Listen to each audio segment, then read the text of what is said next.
She said, "Please keep our love a secret, just for now." I thought she was just private, until I caught her whispering, "I miss you," to another man at midnight. So I took her phone, read the truth, and gave her exactly what she was hiding from. When I first met Emma, there was something about her that felt familiar, comforting in a way I hadn't felt in years. We met through mutual friends at a work event, and over the next few months, what started as casual conversations slowly turned into late-night calls and spontaneous weekend road trips. She was funny, sharp, confident, and when she looked at me, I felt like I was the only person in the world. After about a year of dating, I proposed. It wasn't anything flashy. No hidden photographers or staged dinner setups. Just the two of us on a rainy Sunday afternoon in my apartment. She said yes, tears in her eyes, holding my face in her hands like she meant it. That moment still plays in my mind sometimes. But then, a few days later, she asked me for something I didn't expect, to keep our engagement a secret. At first, I laughed, thinking she was joking. But she wasn't. She sat me down on the couch and said, "I just want to keep this private. No social media posts, no telling friends yet. Just us for a while." I asked her why. She shrugged. "There's nothing wrong, I just prefer privacy. I've always been that way." I didn't understand it. We were both in our early 30s, with stable jobs and mutual friends. We weren't teenagers hiding from parents. But I loved her, and I trusted her. So I said okay. And to be fair, the relationship didn't feel secret. When we were together, it felt real. She'd stay over most nights. We cooked dinner together, argued over laundry, laughed about bad movies. She even kept a toothbrush at my place and had a drawer for her clothes. But outside that bubble, there was a strange silence. When I tagged her in a post once, just a dinner photo, she messaged me immediately to take it down. "Not yet," she said. "Please." There were moments I questioned it. Like when her phone would ring late at night, and she'd step into another room to answer. Or when a mutual friend asked me if I was still single, and I realized Emma hadn't told anyone. But then she'd curl up next to me, kiss my cheek, and say something that made me feel stupid for even doubting her. Everything seemed fine. We'd planned to take a trip that fall, nothing extravagant, just a quiet cabin up north. She was excited about it, said she needed the break. She picked out the place herself, even sent me a Pinterest board full of cozy blankets, fire pits, and hiking trails. I remember thinking that this was the real thing. The kind of relationship that doesn't need to be shouted from the rooftops to matter. The kind that grows stronger in quiet spaces. But looking back now, I think I was trying to convince myself. Trying to make peace with the growing sense that something just didn't add up. Still, I held on to what we had. I told myself everyone has their own pace. Maybe she was just more private than most. Maybe she had a past she wasn't ready to explain. I didn't want to push her. I believe that if you love someone, you give them space to come to you in their own time. But that time never came. It was around midnight, weeks later, when the illusion finally cracked. It was a quiet Thursday night. Nothing unusual. Emma had cooked dinner. Pasta, her go-to comfort food, and we'd watched some mindless reality show on the couch, half talking, half watching. Around 11:30, we went to bed. She was lying next to me, scrolling through her phone like always, and eventually turned off her screen and settled in. I remember her saying, "I love you," softly, before turning over. I don't know why I woke up around midnight. Maybe it was the sound of the floorboard creaking outside the bedroom door. Or maybe it was just instinct. I turned and saw her side of the bed was empty. At first, I thought she'd gone to the bathroom. But I didn't hear any running water. No flush.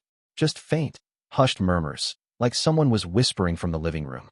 I got up quietly and padded down the hallway, barefoot. The living room light was off, but I could make out her silhouette by the window.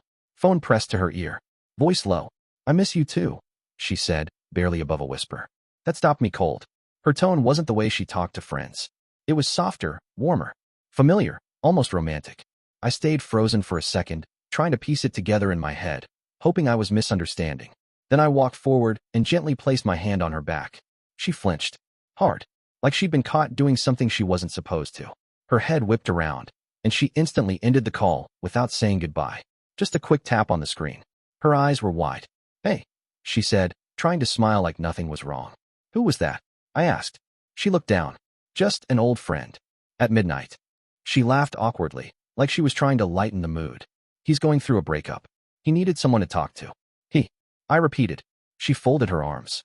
"Yes, an old friend. We've known each other for years. It's not a big deal." But it was a big deal. I could see it in her body language. The crossed arms, the sudden guarded tone, the way she positioned herself between me and her phone. "You didn't want me to hear that call," I said. She didn't respond. Just looked away. "Can I see your phone?" I asked. Her entire demeanor changed. No, she said firmly. That's private. I didn't yell. I didn't accuse. I just stood there, staring at someone I thought I knew, someone I thought I'd spend my life with. You've been asking me to keep this relationship quiet for months, I said. Now I catch you whispering to someone at midnight, and you won't even let me see your phone? Why are you making this a thing? She snapped. You're overreacting. But I wasn't. I wasn't the one hiding in the dark. I wasn't the one clinging to secrets. In that moment, something shifted. It wasn't even anger I felt. It was clarity. She stood there, tense, silent, still holding the phone like it contained her last line of defense. Just let me see it, I said again, quieter this time. If there's nothing to hide, then what's the problem? She hesitated, looking down, then shook her head. No, I don't think that's fair. I didn't argue. I didn't beg. I just reached out and gently took the phone from her hand. She didn't fight it, not really. She just watched me, arms wrapped tightly around herself. I opened her messages. The most recent conversation, still open, was with a contact saved under just a first name. No last name. No emojis. I scrolled up. There were messages going back weeks. Maybe longer. They weren't just friendly check-ins. They were late-night confessions. Things like, I think about you more than I should. I wish things were different. Spending time with him doesn't feel the same. And then the message from that night. I can't stop thinking about the last time we were together. No breakup talk. No friend in need. Just emotional breadcrumbs leading back to someone she clearly wasn't over. I put the phone down on the coffee table and sat back on the couch, staring at nothing.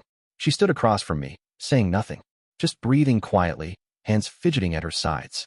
After a long silence, she spoke. It's complicated. No, I said calmly. It's not. She nodded slowly, almost like she agreed but didn't know what to say. I didn't mean for this to happen, she said. I didn't want to hurt you. I looked at her. Then why lie? Why drag me into this? Why say yes to a proposal you clearly weren't committed to? She wiped her face with her sleeve. Because I wanted to move on. I thought maybe if I chose you, I'd stop missing him. I thought it was the right decision. I sat with that for a minute. I believed her. I think in some broken way, she did mean to let go of the past, but she never actually did. She tried to start a new chapter without closing the last one. And I just happened to be the page she was writing on. The next morning, I made coffee for both of us. I didn't slam doors. I didn't raise my voice.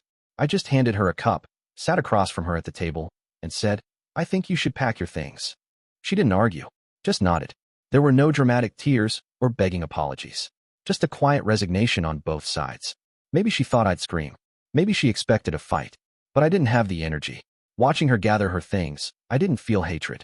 Just disappointment. A sense of letting go, not of a person, but of an illusion I'd been clinging to. She paused at the door for a moment, suitcase in hand. I am sorry, she said. You didn't deserve this. I nodded. Take care of yourself. And just like that, she left. It's been a few months now. Life moved on. I've gone back to my routines, reconnected with people I'd drifted from. But sometimes, late at night, I still think about that moment by the window. How quickly trust can turn. What do you think? Was I too calm about it? Should I have reacted differently? I appreciate you watching till the end. Hit that subscribe button and stay tuned for more content.